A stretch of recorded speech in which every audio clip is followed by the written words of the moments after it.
Hey guys, আসসালামু আলাইকুম। কেমন আছো তোমরা সবাই? আশা করছি অনেক ভালো আছো। তো ওয়েলকাম তোমাদেরকে আমার রান্নাঘরে।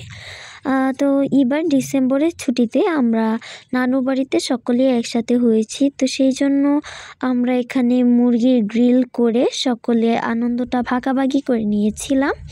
অনেক আনন্দ করেছিলাম সেই দিন। তো ভাবলাম তোমাদের সাথেও কেননা আমাদের আনন্দটা শেয়ার করা যাক, সাথে গ্রিল চিকেনটা আমরা কিভাবে তৈরি করলাম এত সুন্দর করে সেটার রেসিপিটাও শেয়ার করা যাক। তো দেখতেই পাচ্ছ, প্রথমে এখানে মুরগি এনে কেটে নেওয়া হচ্ছে। তো গাইজ, এই তো এইদিকে মুরগিটা তোমাদের কাটা হচ্ছে মোটামুটি বড় করে টুকরোগুলো।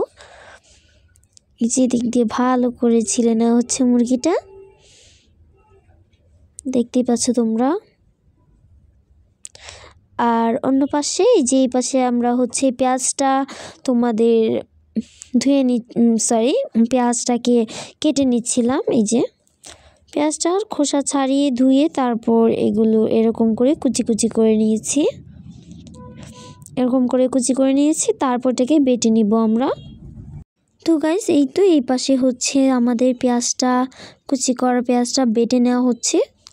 আমরা সকলে মিলেমিশে ভাগাভাগি করে কাজটা করছিলাম। সুন্দর করে পেঁয়াজটাকে এরকম করে বেটে নিতে হবে।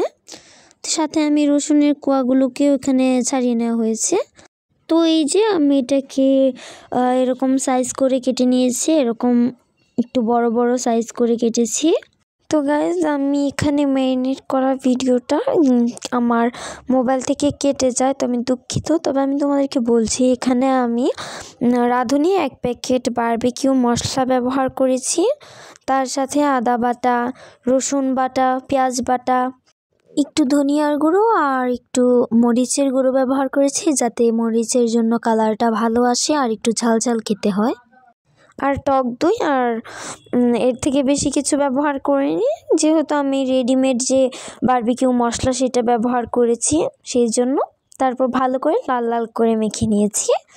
এই তো ম্যারিনেট এভাবে আমি করে রেখে দিয়েছি। আর এদিকে আমরা মাটির চুলা নয়, ইট দিয়ে রান্না করব। সেই জন্য হচ্ছে এখানে তোমাদের প্রথমে একটু ভালো করে আগুনটা ধরিয়ে নিয়েছি, যাতে আগুনটা ভালো করে জ্বলে। আর এই যে এই পাশে সবাই বসেছিল, সবাইকে নিয়ে অনেক আনন্দ করেছি সেদিন।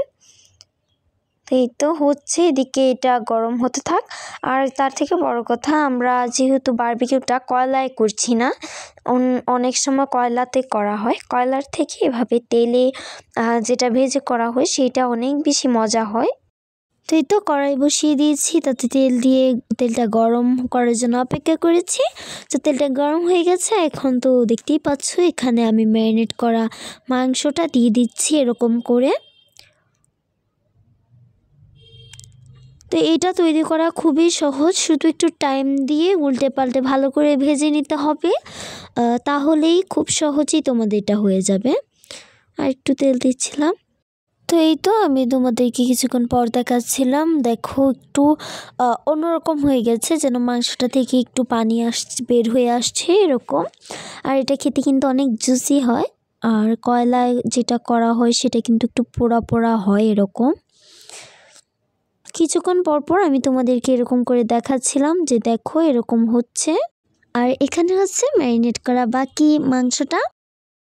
তো গাইজ, এই তো এটা খুব সহজে তৈরি করা যায়। এই যে তৈরি করা হয়ে গিয়েছে, আর আমরা এটা রুটি দিয়ে খাবো। তো এই দেখো, আমরা রুটি দিয়ে আর চিকেনটা এরকম করে সার্ভ করে নিয়েছি।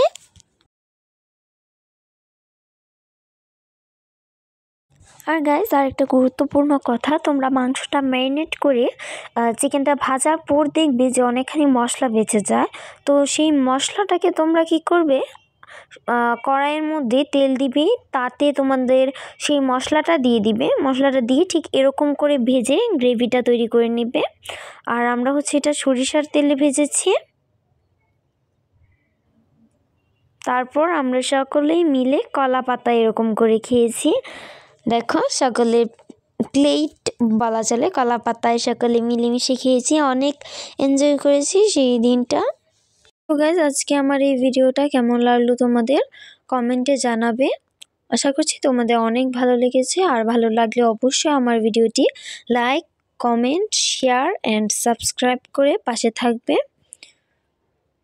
তো গাইস, ধন্যবাদ তোমাদেরকে আজকে আমার এই পুরো ভিডিওটি না টেনে দেখার জন্য। তো গাইস, খুদা হাফেজ।